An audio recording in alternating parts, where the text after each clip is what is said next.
자, 오늘은 그 9시 30분까지만 길게 하지 않고 일종의 약간 변곡점 같은 게 있어서 그 모든 분들이 알아서 알아야 될 상황이기도 하고 모든 분들이 좀 알아야 될 상황인 것 같아서 뭐 굳이 이렇게 라이브를 오늘 잠깐 하겠습니다. 9시 30분까지만요. 길게 하지 않고.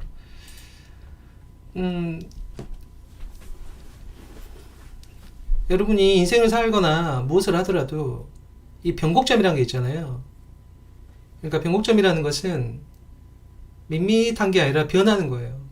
그러니까 무엇인가 변하는 것은 무엇인가 좋든 나쁘든 기존과는 다른 템포가 느껴지고 그것이 이제 힘들 수도 있는 것이고 좋을 수도 있는 것이고 그런 것이죠. 그래서 변곡점이 온다는 것은 과거하고 약간 다른 형태의 무엇인가 나타난다는 것이기 때문에 반드시 그런다는 게 아니라 그럴 가능성을 놓고 보시라는 거예요. 그래서 이제 제가 몇 가지만 이야기를 할 거거든요. 그래서 기본적으로 우리는 미래에 관심이 있잖아요. 그러나 과거는 미래를 알려주지 않아요. 과거는 현재만 알려줍니다. 우리 현재의 상처가 될 곳이 미래가 돼요. 그래서 미래에 관심 있으면 현재의 상처를 잘 봐야 돼요. 자, 그런 의미고 지금 알게 모르게 일종의 변곡점 같은 게 다가오는 느낌도 있어서 저뿐만 아니라 모든 분들이 공유하고 알고 있는 게 당연히 좋아요. 이거는 왜냐면 자본주의 세계에 살고 있는 사람 우리 모두 그러기 때문에 알고 있는 게 나쁠 게 전혀 없죠. 그리고 알고 있어야 이 길이 오솔길이 될지 무슨 사막이 될지 바다가 될지 그럴 거 아니에요. 그러니까는 여러분이 코앞에 자꾸 초점을 놓지 마시고 주위도 좀 둘러보고 하세요. 그러면은 이게 지금 사막 지나가고 있는지 이제 바다 지나가고 있는지 혹은 무슨 텃밭에 있는지 알고는 가야 될 거 아니에요. 이제 그런 의미입니다. 오늘 얘기하는 거는. 그래서 뭐가 어쨌고 저거 어쩌고 뭐가 어쩌고 저거 어쩌고 이런 얘기는 막상 시간 지나면 별로 썩 도움이 안 돼요. 항상 중요한 것은 내가 지금 어디쯤에 있는가 위치 파악하는 거예요. 그러니까 위치 파악과 형세 판단을 할 수 있어야 됩니다. 그러니까 뭐 수익기하고 싸움하는 것은 그것은 일종의 개싸움의 영역이기 때문에 개싸움이라는 것은 처절하죠. 기본적으로 처절한 거고 우리가 개싸움보다는 조금 우아하게 아웃복싱을 할 수 있으면 좋은 거 아니겠어요? 그러려면은 뭐 거리감이 있어야 될 거 아닙니까? 이게 도대체 뭐 상대방이 불독인지 아니면 상대방이 무슨 아웃복스인지도 알고 있어야지 되고 그러니까 전반적으로 이제 그런 상황 판단만 할 거거든요. 나머지는 이제 여러분들이 알아서 각자 알아서 이제 하시는 걸로 하고 지금 이제 오늘 제가 라이브를 굳이 한 이유는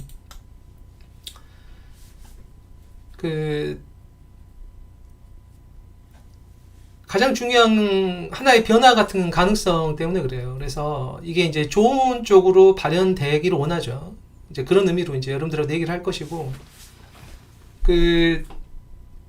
말도 많고 탈도 많은 환율 문제예요. 환율 문제인데, 일단은, 뭐 어찌하고 저찌하고 해서 지금 환율이 지금 원화가 되게 약세죠. 근데 결론적으로 말하면은, 일단 여러분이 지금 이 변곡점 이야기에서는요, 이 전체로 형태를 아셔야 돼요. 이 형태는 우리가 결정하는 게 아니에요. 여러분들께서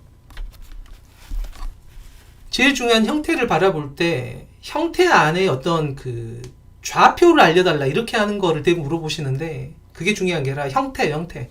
전반적으로 이게 구면으로 형태되느냐 아니면 직사각형인지 아니면 뭐 원뿔형인지 형태를 알아야 되는데 기본적으로 형태에서 가장 중요한 것은 우리나라의 입장이 아니죠. 어디까지 말하지만 기본적으로 미국의 형태거든요. 미국 형태인데 트럼프 행정부에서 원하는 것은 기준금리 인하예요. 트럼프 행정부가 원하는 모양 형태는 기준금리 인하입니다. 이거는 불변의 사실이에요. 모든 이야기의 시작점입니다. 기준금리를 인하해라. 이게 왜 그러냐면은 이제 전임 재무부 장관이죠. 미국 재무부 장관. 결국 이러면 얘기해요. 결국은 미국의 인플레이션이 지나간 바람이다. 그래서 제로금리를 방치했죠. 그리고 제 기억에 2022년 6월인가? 그때 인플레이션 9.2% 기록했죠. 그러고 나서 갑자기 이제 기준금리 5%까지 올리기 시작하죠. 그럼 여러분들이 왜 굳이 미국채를 사겠어요? 금리가 이렇게 비싼데요. 금리가 이렇게 높은데 MMF에 놔둬도 5% 이상 6%의 금리가 나오는데 여러분이 왜 굳이 미국 정부한테 돈을 빌려줘요? 그 돈을 내가 쓰지. 그때부터 미국 장기국채는 소위 말하는 휴지가 됩니다. 휴지가 되고 미국 재무부도 정부를 운영하고 하려면은 뭐 학자금 대출도 해주고 뭐 선거 선십성도 해야 되고 하다 보면은 돈을 써야 될 거 아니에요. 그래서 쓴 게 뭐냐면 1년 만기 미국채예요.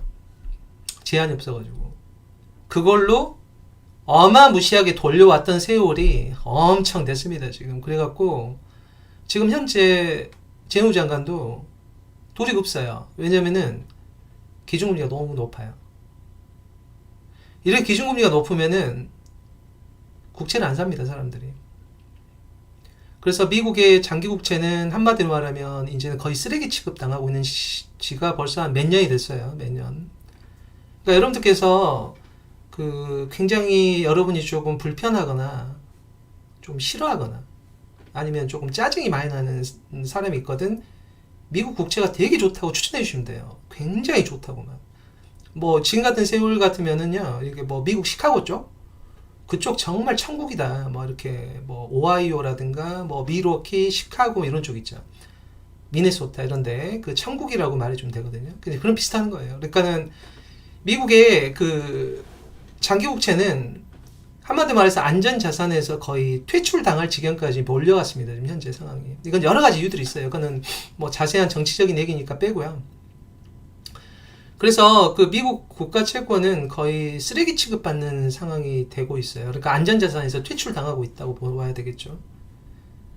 자, 오늘은 시간이 없기 때문에 정확히 9시 30분에 끝낼 겁니다. 그래서 뭐 질문에 답변하거나 하지는 않을 거고 필요한 사항만 설명드리고 끝내도록 할게요. 그래서 지금 문제가 뭐냐면요. 문제가 여러 가지가 겹쳐 있어요. 장기 국채가 쓰레기가 되는 순간 미국 부동산이 이제 문제가 크게 발생합니다. 몰기지 금리 때문에 문제가 발생하고요. 뭐 자세한 이유는 복잡하니까 좀 놔두고 어찌됐든 미국채가 장기 국채가 휴지가 되면 될수록 미국 부동산 시장은 되게 안 좋아져요. 그게 벌써 하세월이 몇 년이 쌓였고요. 부동산 시장이 안 좋으면은 건축업자들이 공부를 안 하겠죠. 돈이 안 되는데 그걸 왜 하겠어요? 그러니까 공급이 부족하죠. 그러니까 공급은 없고 매수에도 떨어지면서 그런 사람들 어디로 가요? 하늘 아래 무슨 천막 치고 살 수는 없잖아요. 그러니까 렌트해서 가야죠.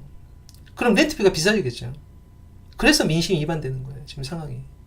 그게 이제 몇 년이 이제 쌓여있는 거고, 트럼프 행정부 입장에서는 기준금리를 내리는 게 목표입니다. 왜 그러느냐? 장기 국채를 통해서 재원 마련하는 게 정책적 성향이기 때문에 그래요. 결론적으로 말하면. 그래서 기준금리를 인하해야 돼요. 그래서 취임하자마자 줄이줄창 싸웠던 게 바로 그거예요. 기준금리 인하해라. 관세발 인플레이션 때문에 안 된다. 관세발 인플레이션은 일회성이다. 관세발 인플레이션이 미국 소비자가 다 100% 부담하는 게 아니다. 그렇다 하면서 싸운 게 지금 하세월이고 지금도 그러고 있는 거죠. 자, 그래서 여러분들께서 지금 이 문제의 어떤 변곡점을 보기 위해서, 형태를 보기 위해서 트럼프 행정부는 그냥 기준금리 인하를 내리는 게 가장 선호하는 거고 그렇게 하려고 해요. 이렇게 하지 못하면 미국의 장기 국채는 거의 쓰레기 됩니다. 그래서 만들어낸 상황들이 되게 복잡해져요. 여러분이 미국채를 안 사요. 현금은 들고 있고 미국 부동산은 안 좋고 그럼 여러분 어떻게 할 거예요? 그러면? 그래서 나가는 쪽이 어디로 쭉쭉 빠지냐면은 금과 은이라든가 광물 쪽으로 빠져요. 왜냐면은 우리가 말하는 팔라듐도 그렇고 은 같은 경우는 태양광이나 이 반도체도 많이 쓰이거든요. 특히 태양광 같은 경우는 필수재라서 은은 산업재로 원래 통제의 영역이 있었어요. 결론적으로 말하면. 그러나 최근에는 그게 뚫린 상황이 됐습니다. 그래서 숏스퀴즈도 발생하게 되고 그러면서 은행권 테두리를 벗어나버린 상황이 됐고 이제 중국 같은 경우도 이거 전략 자산화를 시키고 있는 거죠. 그래서 지금 광물 때문에 날리고 또 난리예요. 자, 그리고 이제 이런 형편이 됐는데 지금 중요한 건 뭐냐면은 지금 트럼프 행정부 입장이에요. 트럼프 행정부가 원하는 건 뭐냐? 한마디로 말하면은 달러화를 싸게 만드는 거예요. 달러를 싸게 만드는 겁니다. 그건 여러 목적이 있어요. 여러 가지 목적이 있어요. 그게 뭐냐면은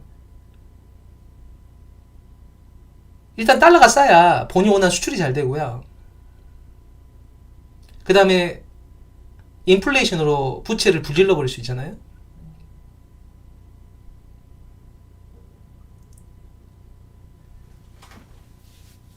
그러니까 결국은 리쇼어링을 통해서 미국의 유동성이 돌게 하면서 관세와 인플레이션은 어느 정도 일회성으로 막고 말겠다. 이제 이런 전체 느낌이라고 생각하시면 되고, 반대로 이제 타국 입장에서는 지금 관세를 어떻게 녹여야 될 거 아니에요.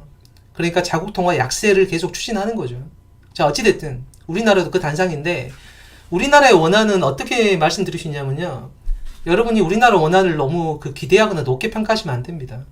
그냥 자, 우리나라 통화는 앞으로 보실 필요가 없고요. 그냥 위안화 아니면 엔화만 보시면 돼요. 지금 현재는 엔화만 보면 됩니다. 이게 벌써 한 1년이 넘었어요. 그러니까는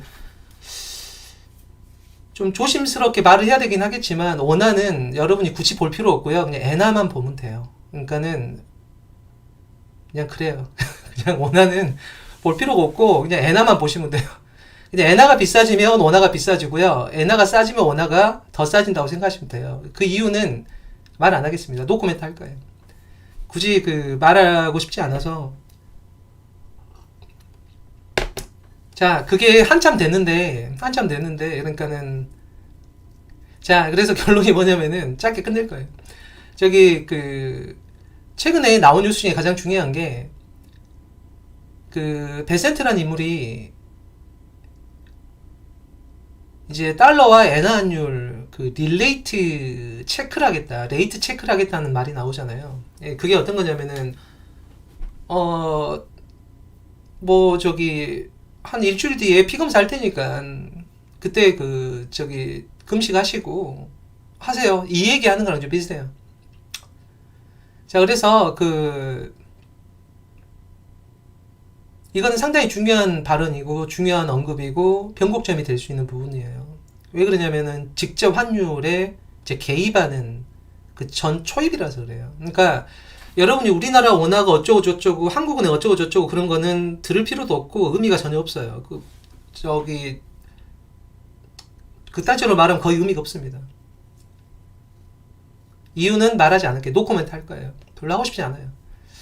자, 그래서 그냥 엔화만 보세요. 엔화 환율만 보시고요. 그러니까 지금 가장 중요한 거는 장기 국채가 휴지라는 거. 장기 국채가 휴지인 거를 굉장히 싫어합니다. 트럼프 행정부에서.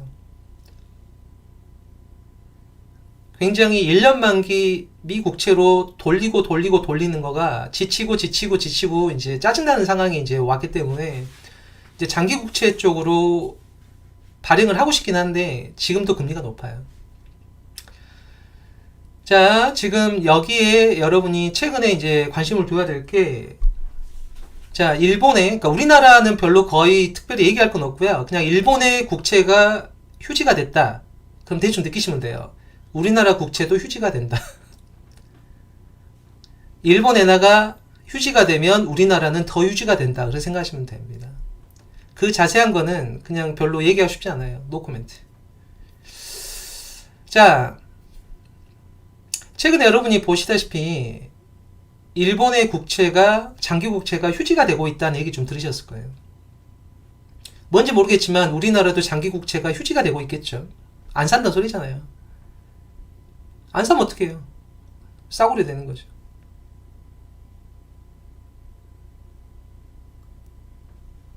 그럼 어떻게 할 거냐? 누군가 사야 될 거 아니에요. 나머지는 각자 생각해 보셔야 되고. 자, 그래서 일본의 장기 국채가 휴지가 되다 보면은 미국 장기 국채도 휴지에다가 일본 장기 국채도 동시에 휴지예요. 그러면은 모조리 휴지죠. 이렇게 되는 거예요, 그냥. 그러면 트럼프 행정부가 원하는 장기 국채를 발행해서 자금 조달을 좀 길게 짱짱하게 가져가는 방식. 요게 이제 성립되지 않는 거죠. 자, 이 상황에서 결국 일본의 인플레이션이라는 게 발생하고 있잖아요. 원래 이제 디플레이션이라는 게 돈이 비싸지는 거고, 인플레이션은 돈이 휴지가 되는 거죠. 자, 그래서 일본은 기대 인플레이션이 높아요. 왜 그러냐면은 이번에 선거 있죠. 여러분이 선거를 딱 생각할 때는 외우시면 됩니다. 선거, 돈 풀기. 여러분이 선거 전에 돈 풀리는 거 못 느끼세요? 사람들 돌아다니는 것만 해도 그렇고 선심성 정책부터 시작해서 선거 치르는 비용도 다 돈이에요. 선거를 많이 치르면 경기 부양이 됩니다. 왜 돈을 무지무지하게 돌리거든요. 그래서 그 일본 같은 경우는 중의원 이번에 또 선거 치러야 되잖아요. 또 돈 풀게 해요. 자, 그래서 돈을 풀고 뭐로요? 이제 일본 국채 찍어서 판다 이거죠. 계속 이런 식이에요. 그러니까는 인플레이션이 높은 상황에 일본 정부한테 20년, 30년 돈을 빌려줘야 돼요. 근데 보아하니까 재정을 엄청 확대한다잖아요. 그러면 돈이 휴지가 될 건데 내가 왜 일본 정부한테 20년, 30년을 빌려줘요? 여러분 같으면 그럴 거예요? 여러분이 그럴 리가 없잖아요. 자기 재산 충나는데 누가 그걸 빌려주겠냐고요. 그러니까 안 빌려주지. 그러니까 일본 장기국채는 안 사죠. 그럼 어떻게 돼요? 일본 장기국채는 인기가 없죠. 인기가 없으니까 어떻게 돼요? 가격이 폭락해요. 일본의 장기국채 금리가 어떻게 돼요? 그러면 이제 이렇게 인기 없는 상품을 굳이 사주는 사람한테 기회보상을 해야 될 거 아닙니까? 그러니까 일본의 장기국채 금리는 올라가는 거예요. 그러면은 장기국채라는 것이 자금 조달의 기준이 되는데 일본 기업들이 비명을 지를 거 아니에요. 자금을 조달하는 금리가 너무 비싸졌다. AI 투자도 해야 되는데 반도체도 하고 싶은데 회사채 발행하려고 그러더니 회사채가 거의 박살나겠죠. 아니 신용도가 일반 기업보다 훨씬 좋은 일본 정부가 발행하는 이 장기국채가 휴지인데 일본 기업이 발행하는 회사채는 더 휴지일 거 아니에요. 이 휴지를 굳이 사는 독특한 사람들에게는 매우 많은 금리를 보상해줘야 될 거 아니에요. 그러니까 실질적인 자본 조달 금리가 막 뛴단 말이에요. 지금 한국이 그렇게 생겼단 말이에요. 그렇게 생겼다고요. 한국은 대입에 생각해 보시면 돼요. 한국은 별로 코멘트 하고 싶지 않습니다. 자, 그래서 이렇게 일본의 그 장기국채가 휴지가 되면은 그렇지 않아도 동네 바보용이 돼버렸어요. 안전자산이라고 잘 안 불러요, 요새는. 미국의 장기국채를. 보통 뭐라고 그러냐면 쓰레기라고 합니다. 쓰레기, 휴지. 그러니까 동반 휴지화가 되잖아요. 동반 휴지. 그러니까 이걸 피해서 금과 은 쪽으로 이제 많이 자금이 돌아간 건데, 어찌됐든 여러분이 기억은 하셔야 돼요. 여러분이 금을 들고요, 주식시장에서 주식 사보세요. 되는지. 그러니까 여러분이 이제 실물의 역할을 잘 기억하시라는 거예요. 그러니까 무조건 막 금이 최고 이렇게 하지 마시고 여러분이 금을 들고 와서 집주인한테 바꿔달라고 그래봐요. 집하고 금하고 바꿔달라고. 바꿔준 사람이 있을 수도 있는데 10중 8구 아마 안 바꿔줄 겁니다. 돈 갖고 오라고. 금이란 원래 그런 거예요. 그래서 금이 통화를 대체하긴 할 수는 없고 이제 금을 기반으로 돈을 찍어내는 거나 근데 그건 안 되죠. 금의 수량이 제한되어 있으니까. 그래서 금이라는 거는 때가 되면 현금으로 밖에서 나간다 라고 생각은 하긴 하셔야 돼요. 대신 이제 워낙 돈이 휴지가 되는 세상이라서 왜냐면 양적 하나 이후로 진짜 세상이 진짜 돈이 진짜 가치가 없어지는 것 같아요. 그 돈 가치가 없는 돈을 버리고 뭔가 다른 걸 찾아야 될 거 아니에요. 그래서 금 쪽으로 많이 돌아가고 있는 거라고 생각하시면 되고 이제 태양광 관련해서 이제 반도체 관련해서 이제 전도율이 높잖아요, 은이. 그래서 이제 은이란 게 산업재로 이제 폭증하게 됩니다. 수요가. 구리도 그렇고요. 그래서 이제 그런 쪽으로 자금이 많이 들어가는 거고, 이제 중국도 전략자산 하면서 이제 수출을 금지시킨다든가, 그 다음에 이제 광희토류 같은 거. 이런 것들이 이제, 희토류는 어렵게 생각하지 마세요. 희토류의 개념은 뭐냐면요. 여러분 나는 자연이다를 보면은, 라면 수프가 그 마법의 가루잖아요. 모든 요리에 라면 수프를 넣으면 한국인들 밥을 먹을 수가 있어요. 그 라면 스프가 딱 하나 못 이기는 게 영지버섯이거든요. 진짜 그 쓴맛은 못 이기는데 나머지는 생선회에도 라면 스프를 넣으면 다 맛있고 그래요. 그렇게 그런 마법의 가루가 히토류예요. 그러니까 영구자성을 만들 때 고열에서 자성을 잃지 않도록 예를 들어 여러분 그 집에 있는 스피커 있잖아요. 가열을 하면은요 자성을 잃어버려요. 근데 엄청 높은 온도에서도 자성을 계속 유지하는 그 영구 자성. 그걸 만들기 위해서는 마법의 가루를 샥샥 뿌려줘야 돼요. 샥샥. 그게 히토리입니다. 히토리. 그 중에 특히 중히토리예요. 자, 어찌됐든 얘기가 좀 복잡해지는데 그건 이제 그렇게 되는 거고, 어찌됐든 그래서 이제 살 길을 찾아간다 그런 상황이고, 지금 지금 베센트 재무장관이 이제 구두 개입을 시작했어요. 그래서 이제 엔달러 환율 160엔까지 무너지는 건 안 된다. 엔화가 이렇게 무너지게 되면 일본 국채는 더 유지가 됩니다. 여러분이 그렇지 않아도 일본 돈이 유지가 되고 있는데 일본 돈은 20년, 30년 그걸 누가 묻어줘요. 아무도 거래를 안 하죠. 그러면 국제시장이 막 사그라들다 보면은 미국 어차피 쓰레기다 미국 국채도 계속 사그라든단 말이에요. 이게 동시에. 그러니까 어느 정도 막아줘야 되거든요. 그러니까는 엔달러 환율에 이제 개입하려는 얘기를 하는 거예요. 그래서 이제 엔화를 매입할 수 있다는 거죠. 그리고 또 하나는 이제 일본은행은 예전에 환투기 세력을 몇 번을 그러니까 아주 그냥 박살을 낸 적이 있습니다. 그래서 일본은행은 건드리는 게 아니에요. 일본은행한테 잘못 찍히게 되면 파산하는 수가 있어요. 일본은행은 끝내 가서 다 박살을 내거든요. 환공격이 들어왔을 때. 자, 이런 상황에서 여러분이 최근에 갑자기 원화가 비싸진 걸 볼 거예요, 아마. 그건 우리나라가 잘해서가 아니고, 우리나라가 잘한 거가 전혀 관계가 없고, 엔화가 비싸지면 우리나라가 비싸지는 거예요. 그거는 자세한 얘기는 노코멘트 하겠습니다. 별로 코멘트 하고 싶지 않아요. 별로 가치도 없고.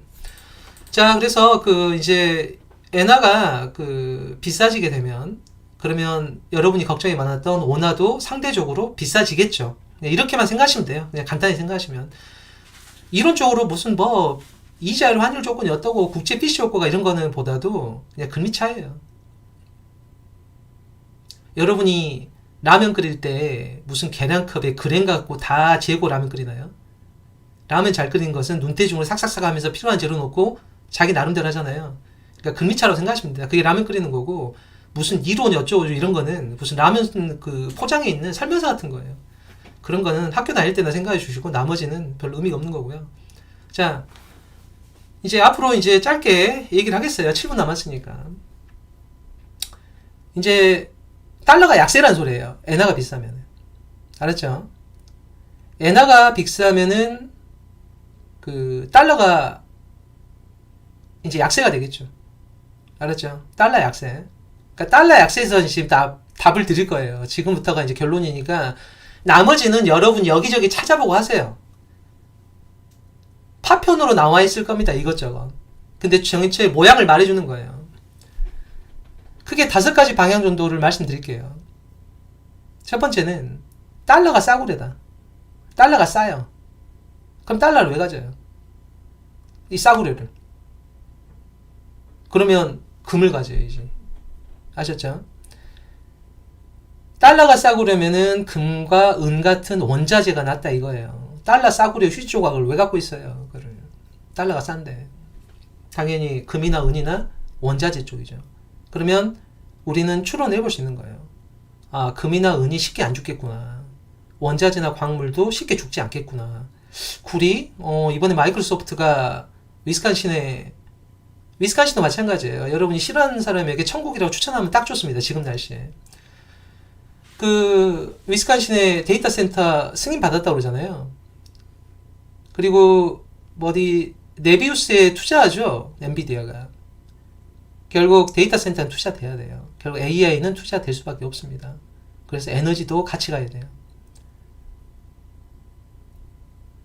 그리고 칩도 계속 생산이 돼야 되고. 다만 우려되는 거 있는데 그건 이제 지금 얘기는 아니니까. 어찌됐든 달러가 싸구려면은 금이나 은이나 원자재 쪽이 좋을 확률이 높겠구나 생각하시라는 거예요. 그러니까 당연히 브라질 쪽에 촉 좋은 사람은 벌써 브라질에 들어간 사람도 있겠죠. 왜냐면은 철광석이든 구리든 물론 페루의 구리 광산은 너무 노후화돼 갖고 별 기대가 잘 안 돼요. 바꿔면 뭐예요? 대충 느낌의 페루 광산이 노후화됐다고 말 듣는 순간 페루의 구리 광산이 잘 안 나오겠구나. 그럼 구리 공급량이 늘기가 힘들겠구나. 대충 페루 느낌이 오잖아요. 그럼 브라질 같은 경우는 유리하겠죠. 왜? 원자재의 나라니까.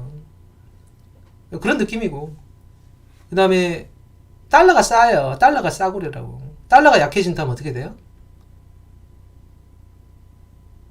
그러면은 기름값이 상승하겠네요, 상대적으로. 싸구려 달러로 같은 양의 석유를 사려면은 기존보다는 석유값이 좀 비싸지겠네요, 느낌에. 그럴 거 아니에요. 뭘 여러분이 어렵게 공부하고 그럴 필요가 있어요. 어려운 얘기를 하는 게 아니라고요. 지금 시장에서 생선 파는 아주머니들도 할 만한 얘기 하고 있는 거예요. 지금 제가 별다른 얘기 하는 게 아니라. 저한테 혹시 고마우시면은 장미의 눈물 노래 한 번씩 듣고 가세요. 제 유튜브에 있는 거. 그래서 유가 상승이라고 그러면 이제 미국의 이제 정유나 뭐 석유 쪽 관련해서 이런 친구들이 조금 유리할 수 있겠죠. 그럴 거 아니에요. 세 번째는 미국 돈이 휴지예요. 싸구려. 싸구려면은 이 싸구려 돈을 갖고 싸구려 시장에 있을 필요는 없잖아요. 생각해보면.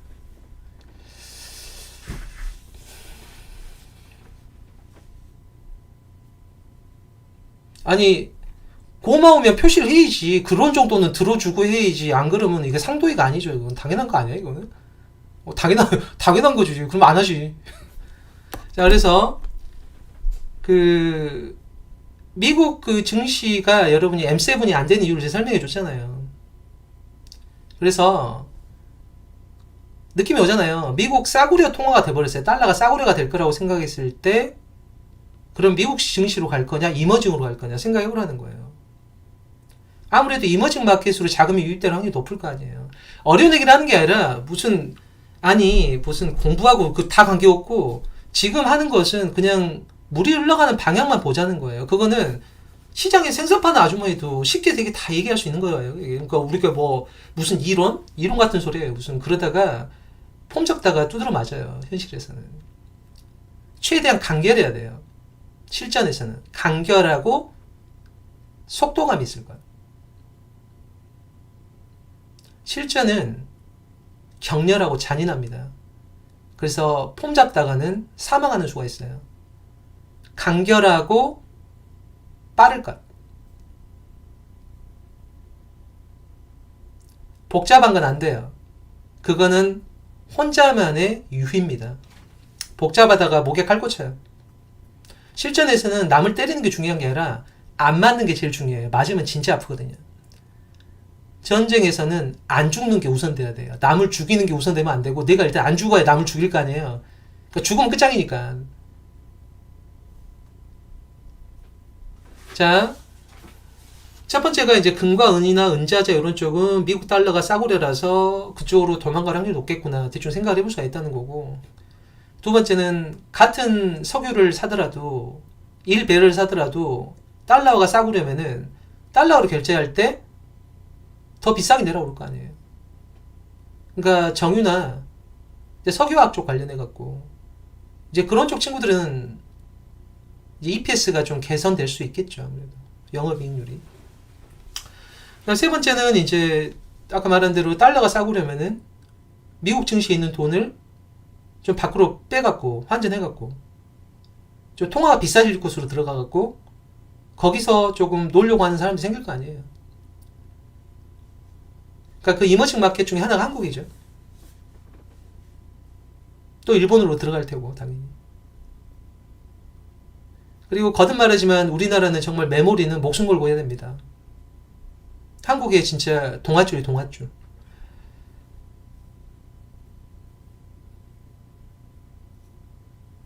그리고 네 번째는 이제 엔화가 상대적으로 비싸지겠죠. 달러가 싸구려가 되면. 결국 유럽은 한계가 있어요. 왜냐면 혁신이 잘 안 나오기 때문에. 그리고 유럽에서도 미국으로 돈이 많이 들어갑니다. 왜냐면은 바보가 아닌 이상 유럽에서 돈 벌기 쉽지 않다는 거 누구나 알거든요. 그러면 로보틱스를 하더라도 정보 문제 때문에 블루팀이면 미국 쪽이어야 되고 계속 그렇게 되는 거죠. 칩도 미국이고 네트워킹도 미국이고 뭐든지 다 미국이잖아요.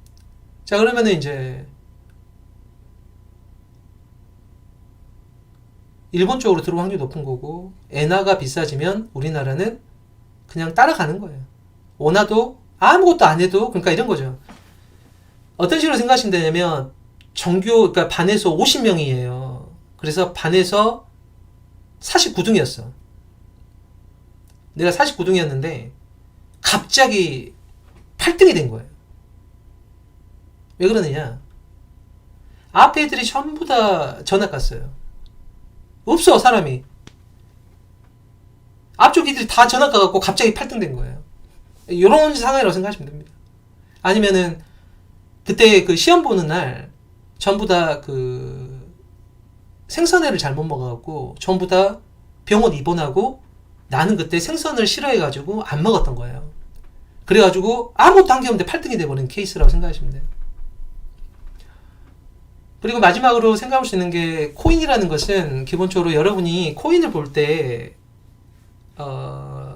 이 클래리티 법안이 굉장히 중요한데 그냥 잘 공부하세요. 이자가 문제예요. 이자. 그러니까 이자로 보면 코인이 일방적으로 유리합니다. 은행권은 일방적으로 불리해요. 그러니까 이자를 어떻게 할 거냐 이게 가장 큰 문제고요. 여러분이 아스팔트를 많이 깐다고 그래서 여러분이 이더리움을 보실 때 이더리움에 볼 때 항상 인프라고 뭐지? 요새 월드 뭐라고 그러던데? WBC인가? 뭐 아무튼 뭐라고 그러잖아요. 뭐 WPC? 뭐 어쨌든 우리가 어떤 사물을 살 때 코인으로 사겠다 막 그런 얘기 하잖아요. 그래서 많이 활용될 거다. 그 기반이 블록체인의 기반이 이더리움이다. 이런 거잖아요. 벌써 이름이 안 좋아요. 이 깨끗함이면 좋은데 뭐 이다음이라든가 이 깨끗함, 이 신선함, 이 닦았음. 근데 이가 더럽다잖아요. 벌써 이가 치석이 많은 거예요. 이더리움은 딱 보는 순간 느낌이 안 좋다니까. 성명학적으로 굉장히 좋지 않은 이름을 갖고 있어요. 이가 더럽다는데 이가 더러운 거 좋아하는 사람 누가 좋아하냐고. 막 냄새나고 막 아우. 아니 그러니까 이름을 해도 나한테 좀 물어보시면 좋겠단 말이야. 내가 진짜 답답해요 가끔씩. 내가 진짜 내 이 마음을 내가 어떻게 할 거냐고. 내가 진짜 여러분들이 진짜 그런 게 되게 많아요 보면. 그리고 뭐 예를 들어 존 레논 같은 경우도 한국 여인을 굉장히 사랑했던 사람이거든요. 근데 착각해갖고 일본 여인과 결혼한 거죠. 그 이매진을 정말 사랑했었던 사람이기도 하고. 그러니까 여러분이 몰라서 그렇지 가만 보면은 한국계가 굉장히 많습니다. 어찌됐든 이더리움, 이가 더럽다는 건 되게 좋지 않은 이름이다. 그래서 이름을 바꿀 필요가 있다. 이 깨끗함이라든가 아니면 이 기찬이라든가 뭐 이가 좋아요, 이 좋은 막 이런 식으로 좀 바꿨으면 좋겠어요. 그래서 기본적으로 인프라에 많이 쓰는 아스팔트가 비싸진 않아요. 보통. 그러니까 블록체인의 기반인 인프라다. 근데 아스팔트가 도로 인프라인데 그렇다고 아스팔트가 금되는 건 아니거든요. 그래서 여러분들이 이제 잘 모르실 때는 비트코인 쪽이 유리하다고 생각하시는 게 좋아요. 안전하니까. 그래서 알트코인은 여러분이 웬만큼 기술적으로 거래할 수 있는 사람이 아니면 지금은 썩 좋지 않은데 그나마 달러가 이제 바보형이 되면은 비트코인이 약간의 강세로 갈 수가 있는데 여러분이 코인에 빚이 들려면은 지금 이자 지급권에 대해서 미국에서 확증이 나야 됩니다. 그리고 상품 거래소 쪽으로 가야 살아요. 여러분들이 증권 거래소 쪽으로 끌려가게 되면 여러분이 죽고요. 상품 거래소 쪽으로 끌려가야지 여러분이 살아요. 그 두 가지 가지고 공부를 좀 하시기 바랍니다. 자, 그래서 오늘은 9시 30분 됐어요. 아시겠죠? 그래서 오늘 이걸로 끝내겠습니다. 그래서 다들 고마운 마음이 있으신 분만 장미의 눈물 한 번씩 듣고 가시기 바랍니다. 안 들으면 앞으로 안 해줄 거예요. 자, 그래서 오늘 이 정도 끝낼 겁니다. 30분만 할 거라서. 빠빠이. 그래서 변곡점 비슷한 형태인 것 같아서 이제 모든 분들이 좀 알았으면 싶었어요. 다 알고 있어야 되고, 왜냐면 다들 자본주의 세계에서 피 흘리고 사는 사람들이기 때문에. 그래서 한번 좀 확인해 보시라고. 큰 방향을 놓고 보면은 대충 길이 보이거든요. 아셨죠? 빠빠이. 들어갈게요. 들어갔습니다.